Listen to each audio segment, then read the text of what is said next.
was halfway out the door when he dragged me back. "Tell me you don't love him," Rory said. I laughed, not because it was funny, because 3 years ago, I would have begged him to say that. "I used to love you," I said. His grip tightened. "Then why are you leaving?" A voice behind me, low, calm, dangerous, because she finally learned her worth. Rory went still. Slowly, I turned. 2 men, one who never chose me, one who never had to be asked, and for the first time in my life, I realized. Before we begin, if this story makes you feel anything at all, like subscribe, and tell me in the comments. I want to hear what it does to you. Anya's POV.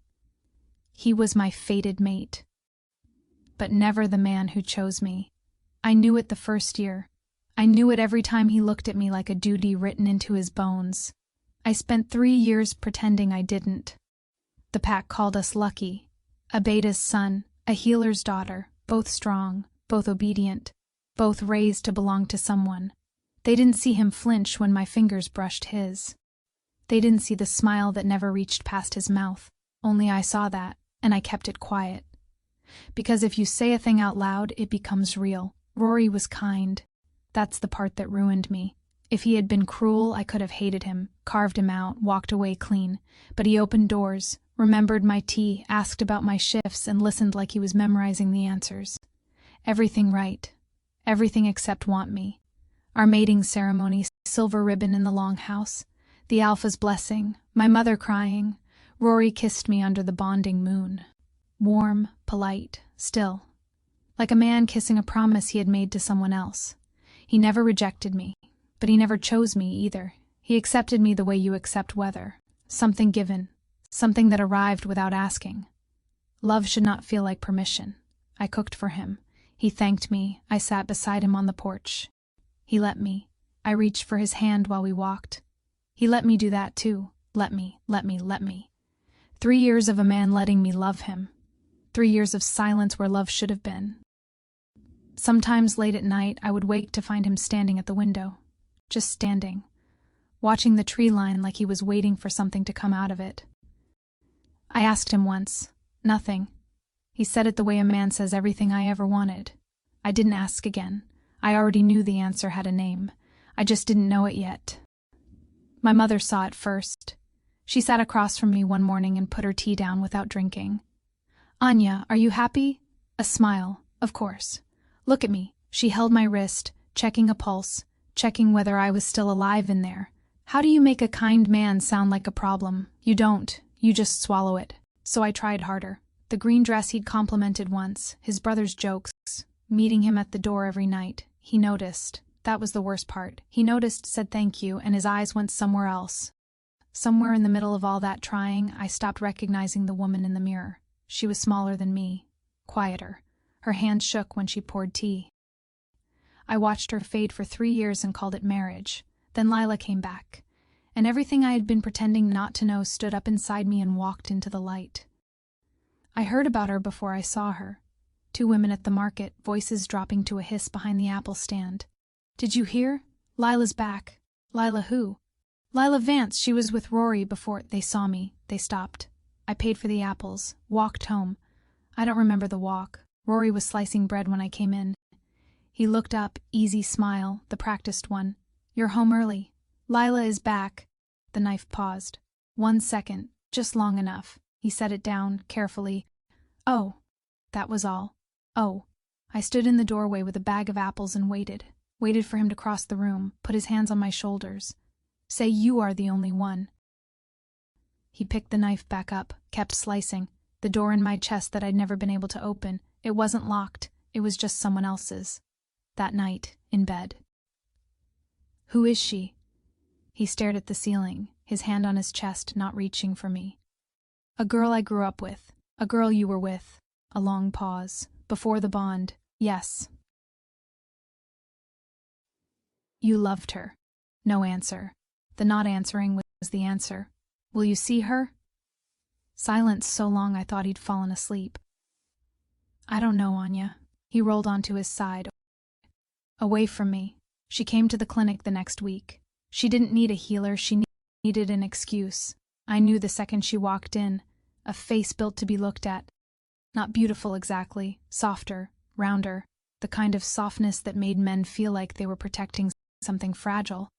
You must be Anya, a smile like honey being poured. I've heard so much about you. Her voice honey, her eyes glass, a cut on her hand. Shallow. The kind you close with a bandage at home. I cleaned it anyway. She watched me work, head tilted, studying me like she was trying to figure out what Rory had seen in me. I was wondering the same thing. She looked down at the fresh bandage. Thank you. Cal told me you had good hands. Cal, nobody called him Cal. I didn't call him Cal. A soft laugh. Oh, you wouldn't know this, but he's squeamish about blood. Even his own. I used to bandage him up after training. She flexed her fingers against the gauze. He used to like it when I did it slow. My hands went still on the counter. She didn't notice. Or she noticed perfectly. One of the two. Cal used to. He used to like it when, which meant they had spoken, which meant he had seen her, which meant he had lied. I walked her to the door. Smiled. Take care of that cut. Closed the door. Stood with my palm flat on the wood for a long time. My wolf, quiet for 3 years, lifted her head inside me for the first time. Not to growl, to listen. I'm losing him. No, I never had him. Same sentence, different light. Rory came home late. Damp hair, rain and pine, and a perfume that wasn't mine. A kiss on my forehead. Rough day. Yeah, rough day. I made him dinner. Didn't ask where he'd been. Already knew. Asking would have forced him to lie to my face. I didn't think I could survive another lie from his mouth that night. That month, I learned the sound of his happiness. It wasn't mine. Quick, easy laughs when he thought no one was listening. A new lightness in his voice when he spoke. He started humming while he shaved. He had never hummed. Not once in 3 years. I stayed too long where I was tolerated. I already knew it. I just hadn't found the door yet. The moon feast. Long tables in the clearing. Lanterns in the trees. The alpha's blessing, the old songs. I wore the green dress. I don't know why I still tried. Rory's eyes moved over me the way you look at a painting in a hallway you walk down every day. You look nice. He meant it the way you mean it about a vase. Lila was there, of course she was. Cream dress, draped, painted on, hair down, flowers tucked behind her ear.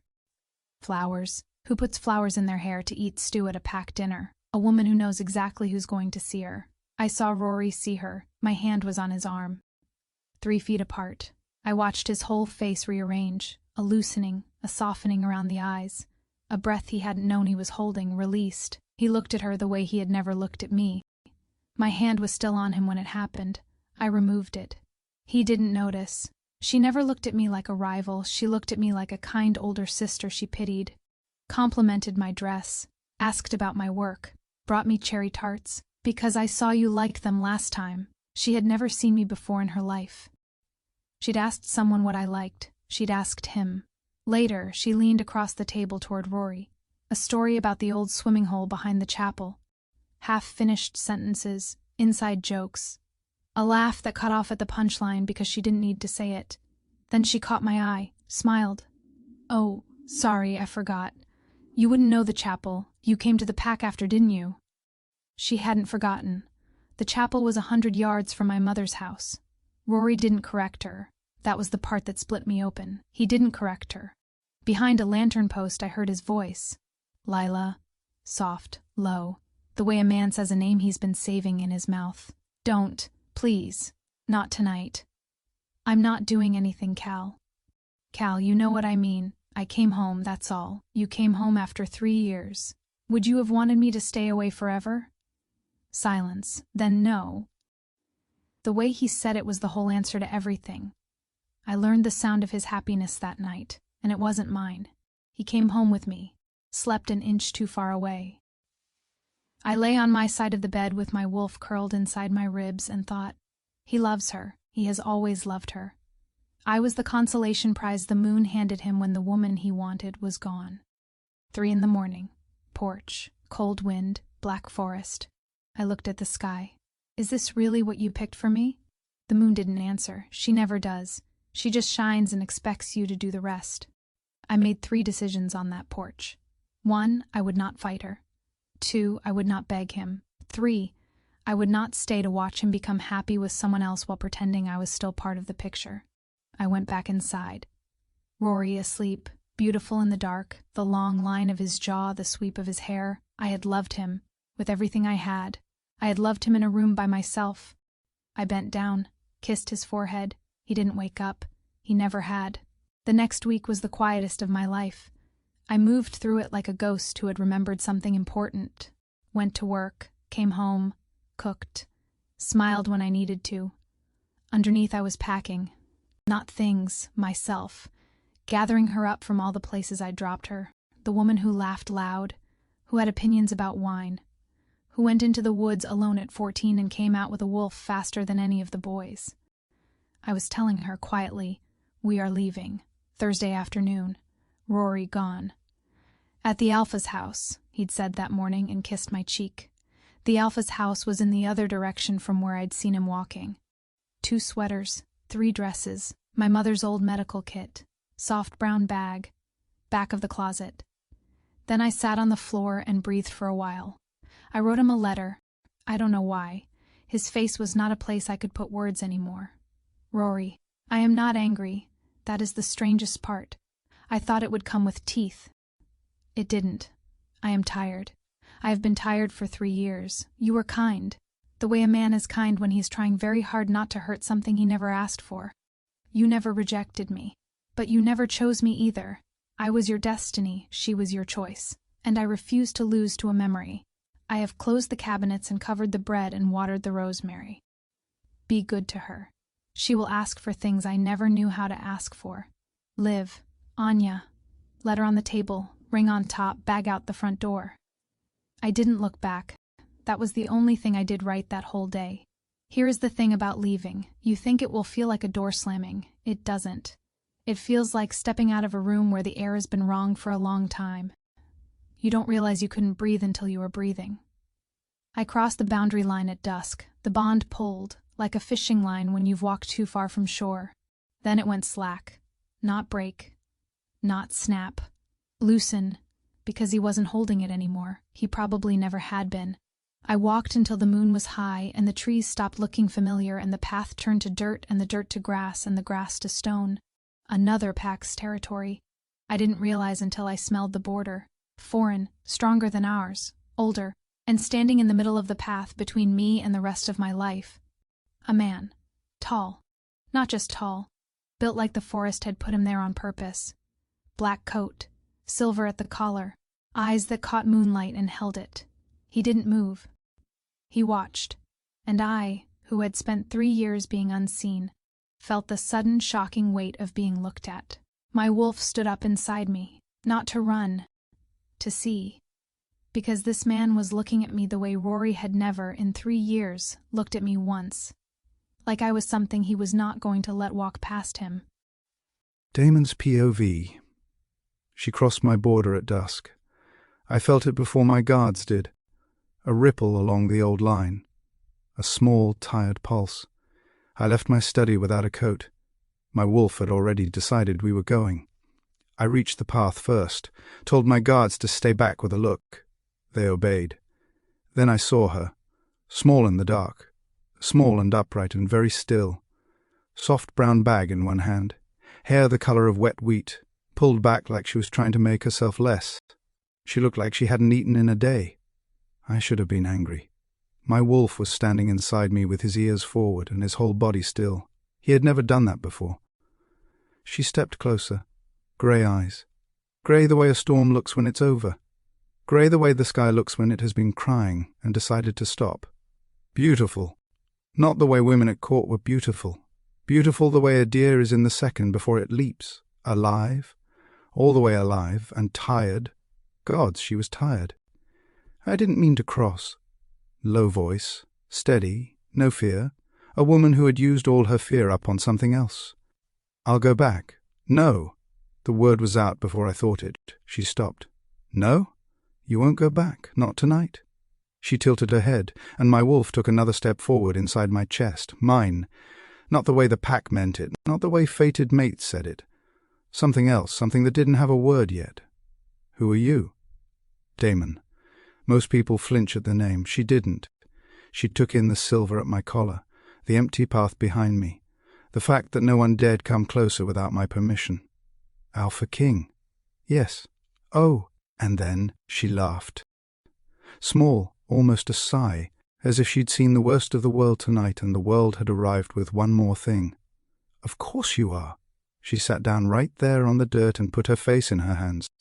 I have commanded armies, executed traitors, walked into rooms where men planned to kill me and made them beg. I did not know what to do with a woman sitting in the dust at the edge of my kingdom with her face in her hands. I went closer, crouched a few feet away, close enough to speak, far enough that she wouldn't feel trapped. What's your name? Anya. I felt it settle in my mouth like a stone in a riverbed, a thing that was going to stay. Who are you running from? A laugh into her palms. No one. Someone. Myself. A beat. My mate. But he was never really my mate. He married me because the moon told him to. And then the woman he actually wanted came home. I didn't speak. People who have finally found words will say them all if you let them. I left him a letter, took my ring off, walked out. A pause, and I thought I would feel something bigger than this. Her eyes found mine in the dark. Is this all it feels like, leaving a person who didn't want you? I wanted to kill him. I wanted to find him and put my hand through his chest. I am not a gentleman. I have never been a gentleman. But I looked at her. Grey eyes, tired mouth, hands shaking on her knees, and I did not want to be anything but careful. Yes, sometimes that's all it feels like, a beat. Gets bigger later, or smaller, depends on the person. You sound like you know. I've never been left. A surprised almost smile. I believe you. I don't have anywhere to go. Not a plea, information. I know, I have money. Don't need yours. I can work. Don't doubt it. I stood, held out my hand. Come. You're not sleeping in the road. She looked at my hand, didn't take it. You don't know me. I know enough. Why are you helping me? I did not say because my wolf has decided. I did not say because something in my chest has moved for the first time in years. I did not say because my life just divided into before and after. Because you crossed my border, that makes you mine to protect. Almost a smile. That's not a reason. It's the one I have. She took my hand. Cold fingers, rough palm. The hand of a woman who had worked. I pulled her up. For a second, close on the dirt road at the edge of my kingdom. She looked up. I looked down. Neither of us spoke. She stepped back. Alpha King. A little unsteady. Damon. Damon. Say it again. Why? Because I liked the way it sounded the first time. Her mouth opened slightly. Color crept into her cheeks. First sign of life I'd seen in her face. I wanted to put it there 1,000 more times. Anya's POV. He took my bag. I let him. He took it like a man who had never been told no, walked ahead and didn't check to see if I was following. He knew. My feet knew. You're not something I tolerate. He hadn't said that yet. But I felt it already, in the way he moved, the way he didn't hurry me, the way he slowed down slightly when my steps slowed, though I don't think he knew he was doing it. Rory had walked in front of me our whole marriage and never turned around. This man, who didn't know my name 3 minutes ago, was walking ahead and somehow still beside me. He didn't break me. He just never held me together. I didn't know yet who would. The house. House is wrong. Stone built into the side of a hill, dark windows, warm light spilling from the doors. A long drive lined with lanterns. Not a castle, a home. A very large home. He turned to me before we went in. There are a lot of people inside, guards, staff. 1 or 2 advisors will come out to see who you are. Ignore them. Look at me. And looked. You are my guest, not my prisoner, not my problem, not a stray. You said I was a problem. I lied. His face didn't smile. His eyes did. And for the first time in 3 years, something inside me woke up and noticed a man. The house was warm. That's the first thing. After the cold road and 3 years of a home that never quite belonged to me, the warmth hit me like a hand on the chest. Wood fires, something baking, old books and leather and winter cedar. A woman came down the hall, older, gray braid. She looked at me, looked at Damon, said nothing. I came to understand later that silence was the highest form of speech in that house. "Martha, this is Anya, she is staying." One nod. Staying. He hadn't asked me, I hadn't said yes. But his voice left no room for correction, and I was too tired to correct him. Too tired, and the hallway was too warm, and his hand was, for one strange second, very close to the small of my back without touching it, guiding me without contact. I let him. The room upstairs had a fireplace, real wood stacked beside it, a bed that looked like it was built for people who were allowed to rest, a pitcher of water on the dresser, fresh, already filled. He'd sent word ahead, decided I was staying before we reached the door. "Martha, at the door, bath through there, clothes in the wardrobe, the king said your size, I will bring food." "I can come down." "No," kindly. The way someone says no to a child too tired to know they're tired. "Tomorrow you come down." The door closed. I sat on the edge of the bed, put my hands on my knees, and finally cried. Not loud. I'd lost the loud kind somewhere in year 2, the quiet kind, sap from a tree, slow, steady, a thing stopped up too long that had found the smallest crack. I cried for the house I'd left, the man who never loved me back, the woman I used to be before I started folding smaller every day. Then I washed my face, ate, lay down in the big strange bed, and slept. I slept through the whole night. First time in 3 years. Damon's POV, I didn't sleep. I sat in my study until dawn, told myself I was working. I was not working. I was listening, through 2 floors of stone, for the sound of the woman breathing in the east guest room. I have wanted many things, taken most of them. I had never sat awake, because a stranger was asleep in another room, and I needed to know she stayed alive through the night. My advisor Rook came in the morning, the closest thing I have to a friend, the only one who asks real questions. In my doorway, who is she? A woman who crossed the border. A woman you brought into your home. Yes, mated. No answer. He waited. She was, and now. Now she is not. Silence. Damon, she's a mated woman from a pack we have a treaty with. You understand the political? Yes. Implications of? Yes. He sat across from me. Then why? I looked at him. Because. A laugh. Because.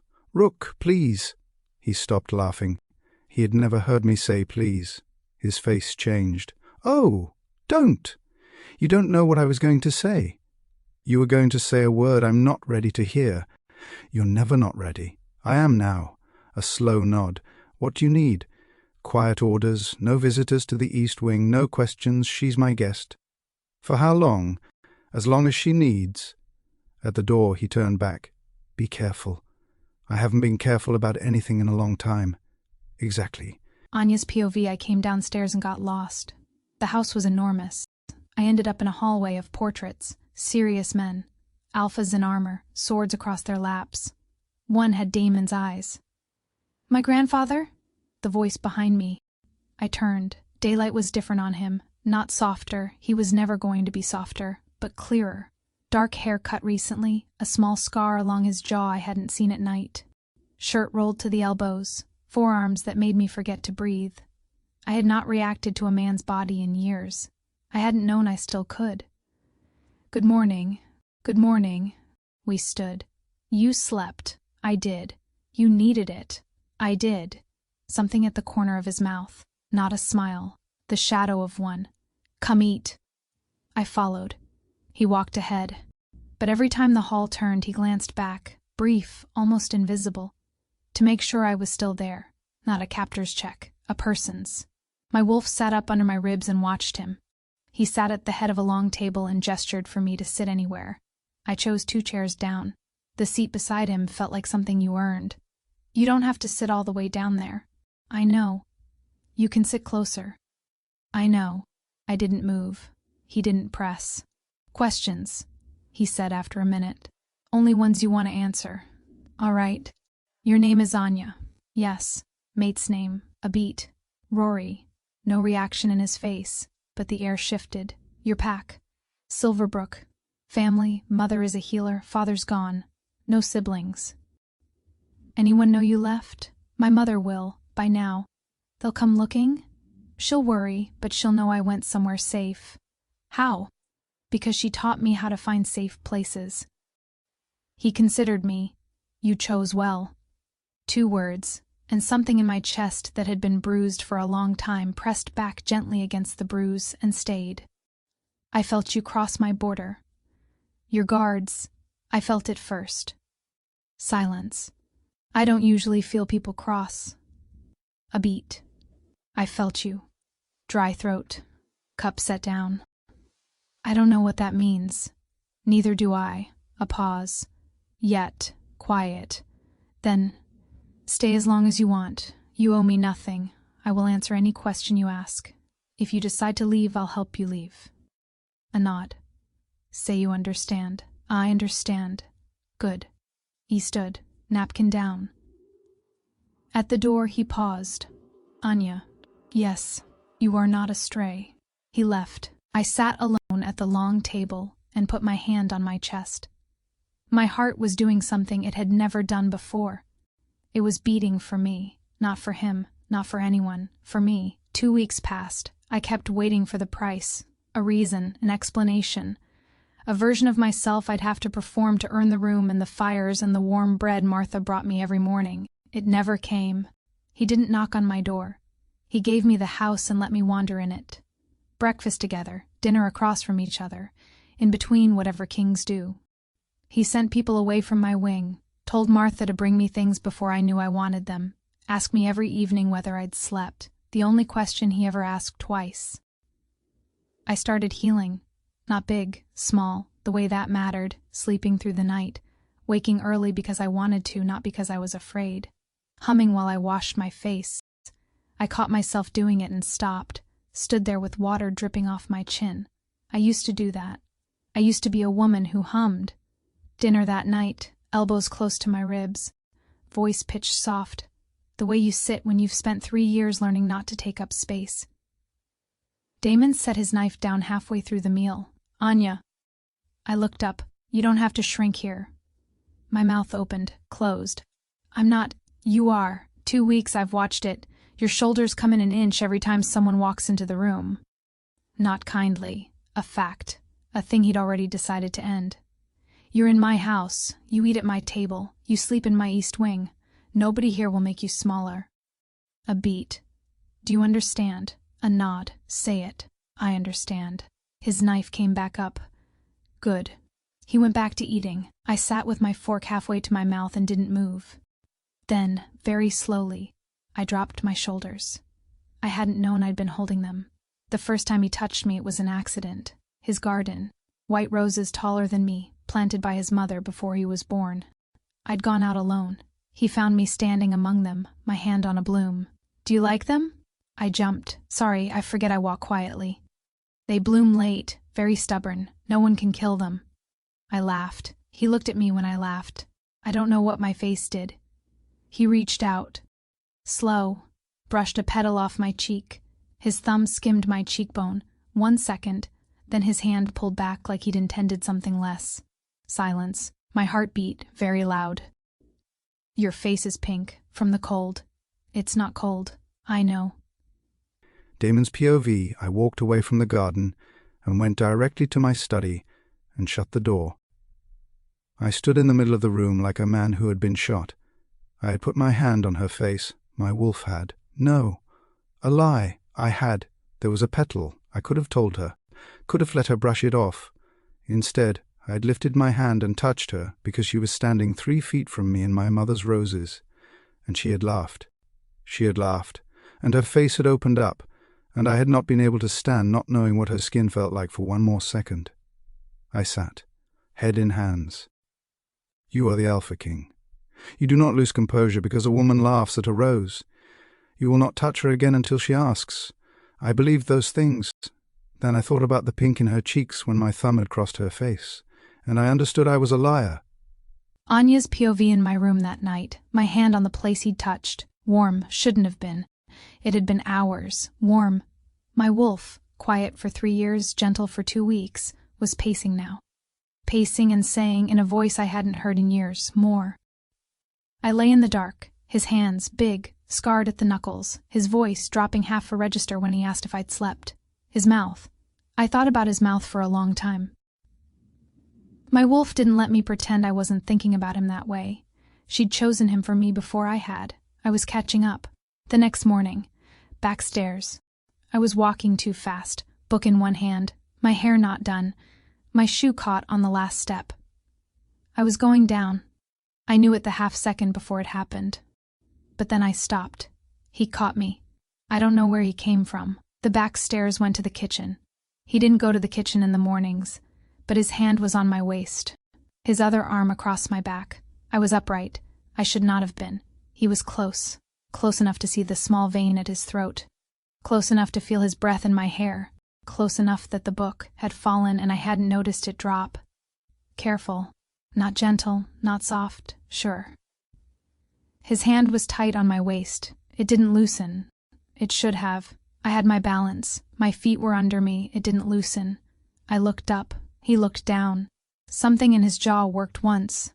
Then he set me upright. Deliberately. Stepped back. He bent. Picked up the book. Handed it to me. His fingers brushed mine. Watch the last step. He walked past me into the kitchen like none of it had happened. I stood at the bottom of the stairs with the book in my hands and my heart in my teeth. It was over for Rory. It had been over for a long time. I had just needed a man to put his hand on my waist and not let go. To finally know. That evening, the library. The fire was burning. He was reading. He looked up when I came in, set the book aside immediately, as if whatever he was doing was always less important than whatever I'd come to say. I can't sleep. All right. I haven't. Tonight. Yet. All right. He waited. Can I sit? Anya, you don't have to ask to sit in a room with me. I sat on the opposite end of the couch. Quiet. Fire cracking. After a while, want me to read to you? What? Read. Out loud. Help some people sleep. Has anyone ever read to you? No. Then how do you know? I read about it. I laughed. He smiled. First real one I'd seen. Just the corner of his mouth. But real. Yes or no? Yes. He read. Something old. A hunter in a river. His voice, low, steady, filled the room the way water fills a bowl. I wasn't sleeping. I was watching the firelight on his hands, understanding something I'd been refusing to understand. I hadn't come here to heal. I'd come here to find him. The moon had given me the wrong mate first. 3 years trying to make it true. Then the moon, or something like her, had walked me out of that house and down a dark road to a man standing at the edge of his kingdom, waiting for me without knowing it. This man. This one. He stopped reading, looked at me. What? You were staring. I was listening. You were staring. A swallow. Yes. He closed the book. Set it down carefully. Anya. Yes. I'm going to ask you a question. I want the truth, even if the answer is no, especially if the answer is no. Dry mouth. All right. Do you want me to kiss you? Everything went quiet. 2 weeks of keeping things down, all of it, up in my chest at once. My pulse in my fingertips, my wolf inside me, sitting very still. I could have said no. If I had, he would have stood up. Left the room. Never asked again. I could have stayed in that house forever, and he would have read me 1,000 books and never raised his hand to my face again. He meant it. That was the thing. He asked, and he meant it, and the answer was mine. I hadn't been the one with the answer in so long. Yes, he didn't move, making sure he'd heard. Then he came to my end of the couch, sat facing me, close enough to see the flecks in his eyes, brown and gold and something darker. He didn't touch me, not yet. If you change your mind, any moment, before, during, after you say so, I stop. I understand. Say it. I understand, Damon. He breathed out when I said his name. I hadn't known a man could sit across from a woman and come undone by the sound of his own name in her mouth. He kissed me. He did not grab me, did not crush me. One hand very slow, cupping the side of my face, his thumb tilting my chin. He leaned in, his mouth found mine. Careful, so careful. Like kissing someone who'd been broken and trying not to press on the bruise. Then something in me broke in a different direction. I kissed him back. His breath caught. His hand slid to the back of my neck. The careful thing became warmer, not fast, not hungry, warm, slow, whole. When he pulled back, his forehead was against mine. My eyes still closed, his breath shaky, mine shaky. Anya, don't say anything. I wasn't going to. A kiss on my forehead. He got up, walked to the door, stopped in the frame. Without turning, I'm walking away now, because if I don't, I'm going to ask to stay. Good night, Damon. He left. I sat on the couch in the firelight with my hand on my mouth and laughed. Small, just to myself, because I was alive.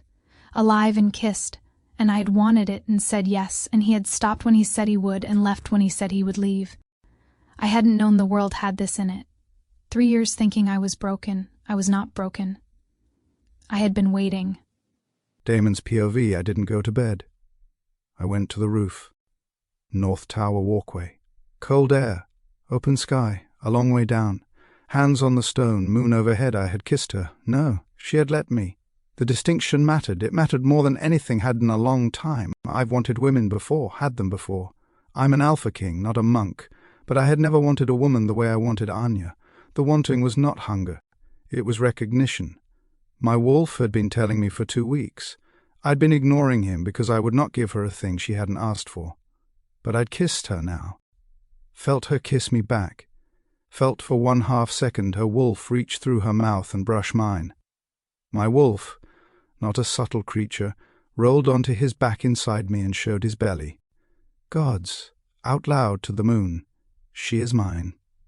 The moon said nothing, but the wind shifted and the cold let up, and I laughed at myself for being a grown man looking for signs in weather.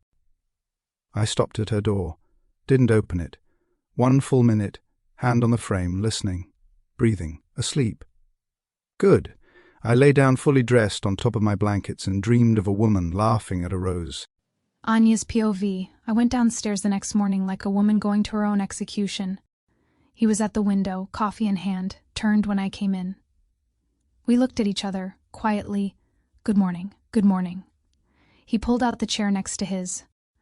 Not 2 away, next to. I sat. His hand brushed the back of my shoulder as I did. Not even a touch, a suggestion of one. And my whole body felt it. That was how the 2nd week ended. That was how the 3rd week began. He began to court me. He didn't call it that. I don't think he called it anything. But he courted me. Tea in the afternoons, in a cup with a small wolf stamped into the side of it. He tried to pretend he hadn't had it made for me. He asked what I'd read, what I thought, listened like it was the only thing he had to do that hour, even though his study was stacked with papers and men were always waiting in the hall. He walked with me in the garden, close enough that his arm brushed mine. Not touching, but close enough that touching was the shape of the not touching. He didn't kiss me again for a week. I was going out of my mind. 3 years without being kissed. I'd survived it. Now 1 careful kiss had reset my entire body and he was refusing to do it again. Patient or cruel. I decided patient. I decided patient because I'd seen his hands grip the arm of his chair one evening when I laughed, knuckles going white. He wanted to kiss me. He was not going to until I asked. The one-directional kindness of that decision made me dizzy. Martha cornered me in the hallway on a Tuesday. He hasn't slept in 3 days. Who? A look. You know who. Why? You know why, too. She walked off, muttering about how you give a man a house and a kingdom, and he still can't figure out how to ask a woman if she wants dinner. His study. That night, I knocked.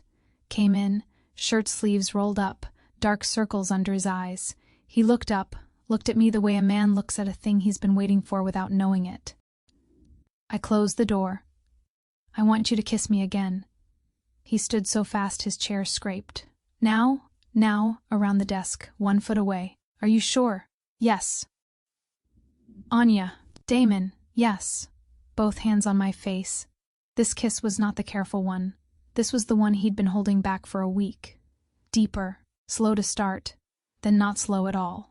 His thumb on my jaw, his other hand sliding to my waist like it had been made to fit there. I opened under his mouth. Not hungry, but something that said yes, yes, here, yes. My hands found his chest.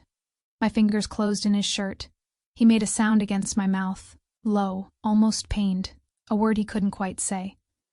I pulled back first, not because I wanted to, because I had to breathe. He didn't let go of my waist, forehead to mine, eyes closed, breathing out. both of us, like that, for a long moment. Anya, I'm here. I need you to understand something. Eyes open. His were very dark. I am not playing with you. I don't know what this is. I don't know what we are. I don't know what the moon has done or hasn't. I don't care. I'm telling you now, I am not a man who kisses a woman in his study and forgets about her in the morning. But, you are not something I tolerate. You are something I want. My eyes closed, because no one had ever said that. No one had ever said I was something they wanted. He'd said it like a fact, like a law, like a thing that had always been true, and he'd just now gotten around to saying it. I stopped folding. 3 years of tucking opinions in. Making laughter quieter. Keeping my voice low so I wouldn't take up more room than was polite. I stopped. One morning at breakfast, Damon said something dry about an advisor. Without thinking, I said, "He's an ass." The whole table went still. The advisor's wife was sitting right there. Damon looked at me, then he laughed. Out loud. The head cook, passing through with a tray, dropped a spoon and stared at him like she'd never seen a smile on his face in her life. My face went red. "I'm sorry, I didn't. Don't. A hand raised. Final. Don't ever apologize for that." The advisor's wife leaned toward me once the table recovered, whispered, "He really is an ass." We became friends. That was the first thing that happened when I stopped folding. I made a friend. I'd forgotten I was good at that. I started wearing color. Rory had liked me in soft things, pale greens, pale pinks, things that didn't draw the eye. Martha had been quietly filling the wardrobe since week 1, dark red, deep green, black, midnight blue with silver at the collar. I wore the red one down to breakfast. Damon looked up. His hand, halfway to his cup, stopped. "Anya." "What?" "You're trying to kill me." I sat down. "Maybe." He shook his head like a man who'd been slapped, then pushed his coffee across the table. "Take it. I can't hold a cup while you're wearing that." I wore red a lot that month. He caught me thinking about Rory once, just once. Back porch, sun going down, a cup in my hand and my face somewhere else. A memory. Small. A night I'd waited up and Rory hadn't come home. "Anya. Look at me." I looked, not angry, not jealous, watching me the way he watched the tree line before a storm. "You're thinking about him." My mouth opened. "Stop." Not cruel, not a command to a dog.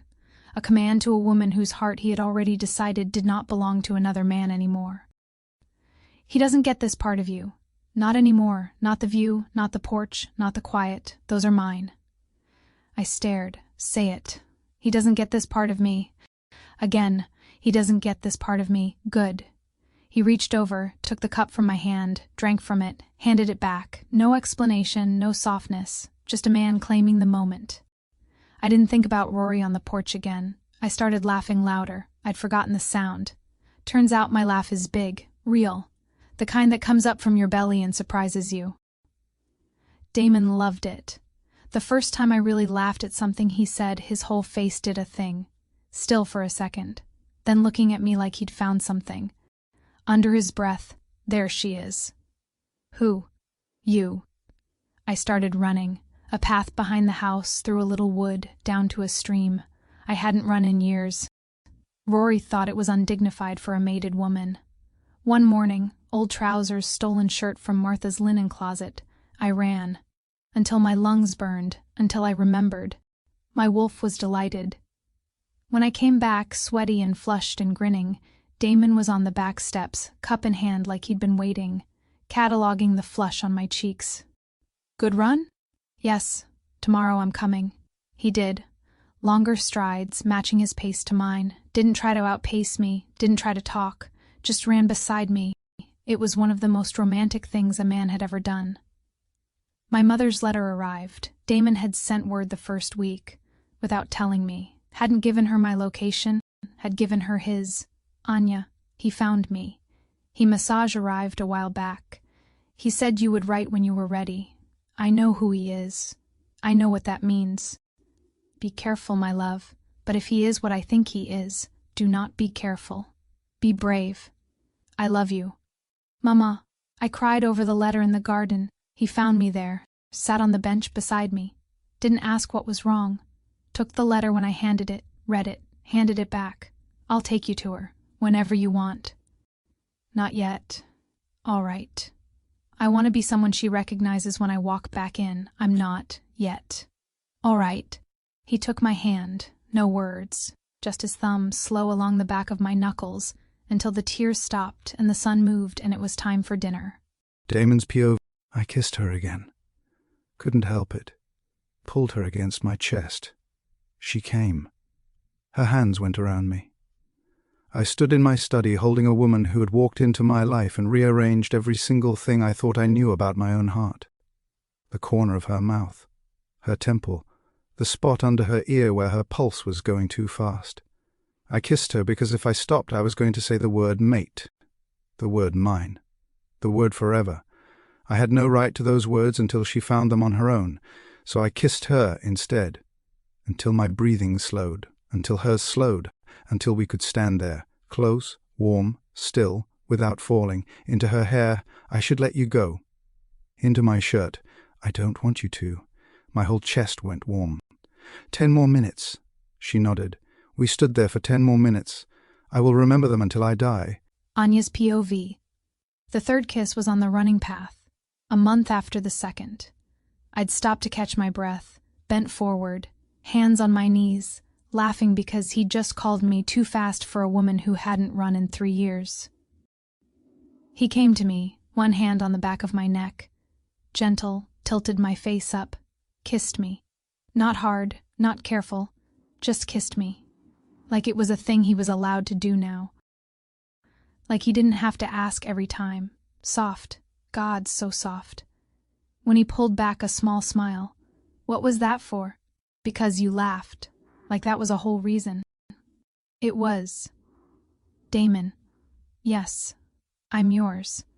His whole face changed. Say that again. I'm yours. He pulled me against him, kissed the top of my head, very quiet, into my hair. Good. That was all. Good. All he needed to say. Damon's POV. She was becoming herself. The quiet, grey-eyed woman on the dark road was still inside her, but she'd opened around that center the way a flower opens around its own heart. Voice louder, laugh bigger, arguments sharper. She started disagreeing with me at dinner. Gods, she was good at it. Good enough to make me want to let her win every argument just to hear her do it again. My wolf was in love with her. So was I. I hadn't used the word yet. Hadn't let myself. One night when I couldn't sleep I tried it. Love, it fit. It terrified me. I kept it. The mark didn't happen all at once. The stories are dramatic. Quick, teeth and blood and a full moon. Real mates grow into it. We grew into it. I felt her more and more. Her moods, her tiredness, her joy. Whether she was in the garden or library or kitchen while I was somewhere else in the house. She felt me back. One afternoon she walked into my study frowning. You're upset. What is it? I hadn't told anyone. Bad news from the east. How did you know? I don't know. I just did. I put the letter down, held out my hand. She came. I pulled her into my lap. The bond is working. What bond? Ours. Silence. How long have you known? Since the road. Why didn't you tell me?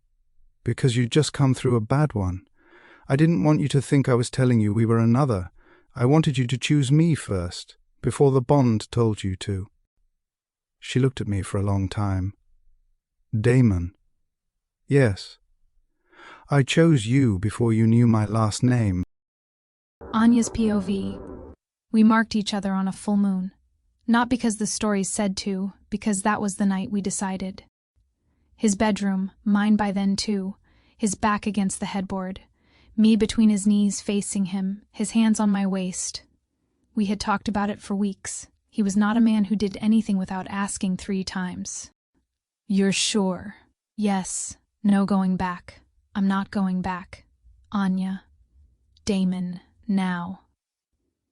He pulled me against him, his teeth at the curve of my neck. One breath, steadying, then he marked me. It didn't hurt. It felt like coming home. Like a door inside my chest, the one that had been open and lonely through my whole marriage, finally closed from the other side by a warm hand. I marked him back.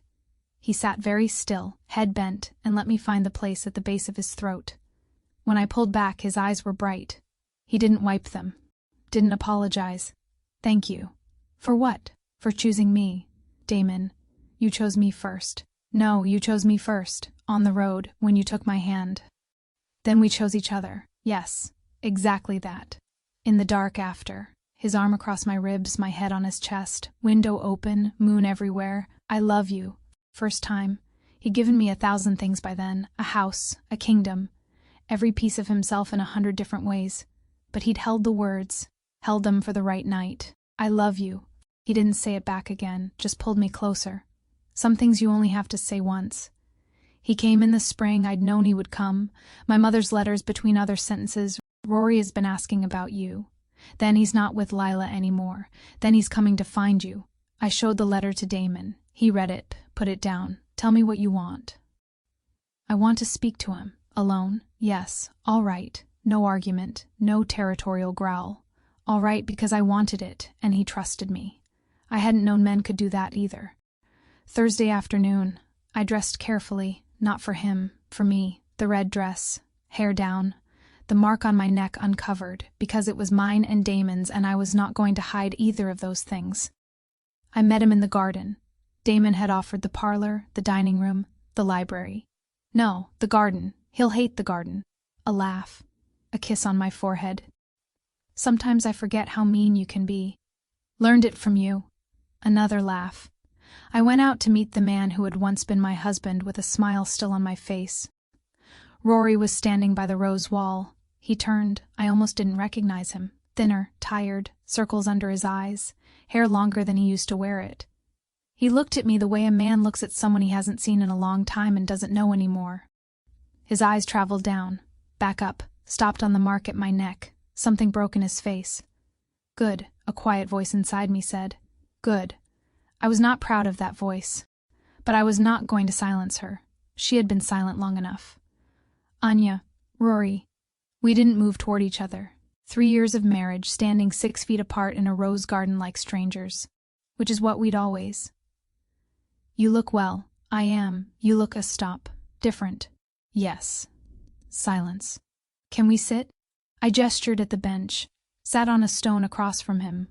I wanted him to have to look up at me. Lila's gone. I know. She left. I know that too. She left 3 weeks after you did. Once she'd won, there was nothing left to do. She went to find more. He looked up. Did you know? No. I just see it clearly now. A bitter laugh. You always did see clearly. I didn't. I pretended not to so I could stay. That's different from seeing. His head went into his hands. Anya, gods, I am so sorry. Silence. I didn't know what I had. You knew? You knew, Rory. If you're going to come here and talk to me, do me the courtesy of not lying to my face one more time. Quiet. Yes, I knew. A breath. I was a coward. I was in love with her, and then you came, and the moon said you were mine, and I didn't know how to say no to the moon, and I did a terrible job at both. You never deserved what I did to you. A pause. I'm asking you to come home. Silence. A long one. Not angry, not pleased, just looking at him. At the boy I married. The man he became. You didn't come back for me. A flinch, like I'd slapped him. You came back because she left. No answer. Because there was no answer. If she hadn't left, you wouldn't be here. Something crumpled behind his eyes. No, he closed his mouth. Let me say this. You don't interrupt. You owe me that. He closed his mouth. You didn't lose me when I left. You lost me when I felt alone beside you. You lost me every time you said my name like a word you had to use. Every time you looked at another woman in a room and forgot I was in it. Every time you let me pour a cup of tea without thanking me until I asked. Tears down his face. I did not stop. You loved me when I was leaving. He loved me when I was broken. Do you understand the difference? One nod. No words. Go home, Rory. Is he good to you? He chose me. A flinch. That is what good means. A man who chooses you. I hope someone chooses you one day. I hope she's not me. I am not available anymore. I have been chosen. I stood. He stood. For a second, I thought he would try to touch me. He didn't. He looked at me, and something in his face understood, finally, that he'd lost me. Not 3 months ago, a long time ago, in a bedroom, staring at a ceiling, while I lay on my side of a bed he'd never made room for me in. 1,000 small losses, until there was nothing left. I walked him to the front. Damon was in the doorway. He had not come out. He'd waited because I asked him to, but he was there. He was always there. Rory saw him. The two men looked at each other. Damon did not posture, did not step down, did not straighten. He looked at Rory the way a mountain looks at a cloud, a bow of the head. Alpha King. One word, go. Rory went, up the steps. Damon didn't ask anything. He opened his arms. I went into them. He held me, in the doorway, in the sun, in front of the whole yard. Didn't care who saw. I didn't either. Into my hair. Are you all right? Yes. Did he? He asked me to come home. His whole body tightened, my hand on his chest.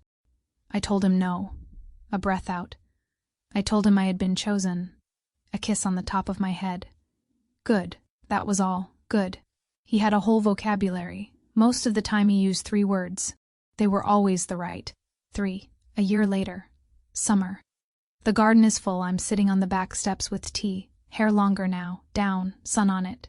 Damon is crouched in the far bed, hands in the dirt. The head gardener stopped, trying to tell him he shouldn't weed his own garden months ago. Now she just hands him gloves and walks off, shaking her head. The Alpha King, weeding. He looks up, catches me watching, the big smile, the one only I get. I've been to see my mother twice. Damon came the second time. She opened the door, looked at him, looked at me, started crying. There you are. Not there you both are. There you are. She'd meant me. I'd come back in a shape she recognized. That was all she'd ever wanted. She's coming to live near us in the fall. My friend, the advisor's wife, Juna, is here most afternoons. 2 other friends now. Real ones. The kind who tell you when your hair looks bad, your opinions are wrong, and you need to eat more. I'd forgotten they existed. Rory is still in the old pack. My mother says he's quiet. He works hard. He's not with anyone. He sits on his porch sometimes and looks at the tree line. I don't feel sorry for him. I don't feel anything about him. That's not cruelty. That's health. My caring is finite. The people who have it now are the ones who chose to show up. Lila never came back. She's somewhere. She'll find another man to soften for. And another after that. Her softness was always a strategy. When the attention went, so did she. Damon has stood up, walking toward me, hands filthy, shirt sticking to his back, the most beautiful thing I have ever seen.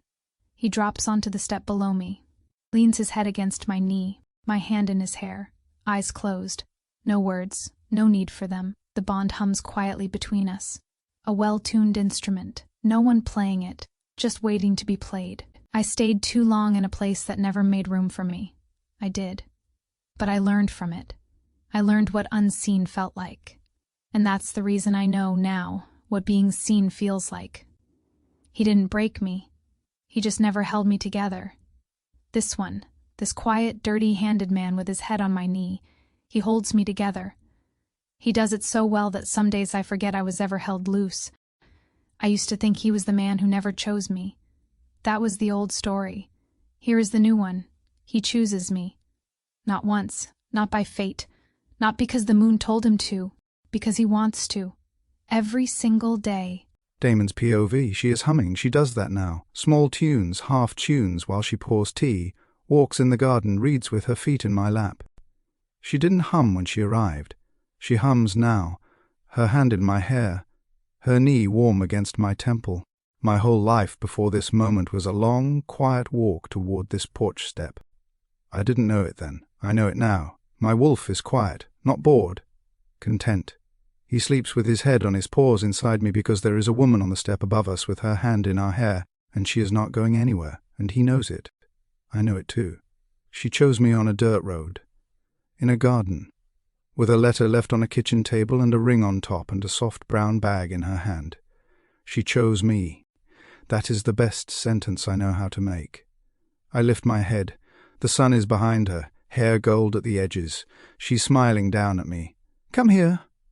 I'm already here. Closer. She leans. I kiss her. Slow. Long. Sure. A kiss that doesn't have to ask. A kiss that has been asked and answered already every day for a year. She smiles against my mouth. I smile against hers.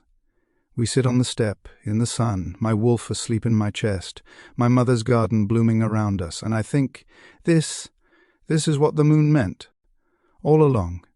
I just had to wait for the right woman to walk across my border, tired and beautiful and brave, and let me take her bag. If this stayed with you, even a little, please like, subscribe and tell me in the comment section what part of this story stayed with you the most. There are more stories like this waiting.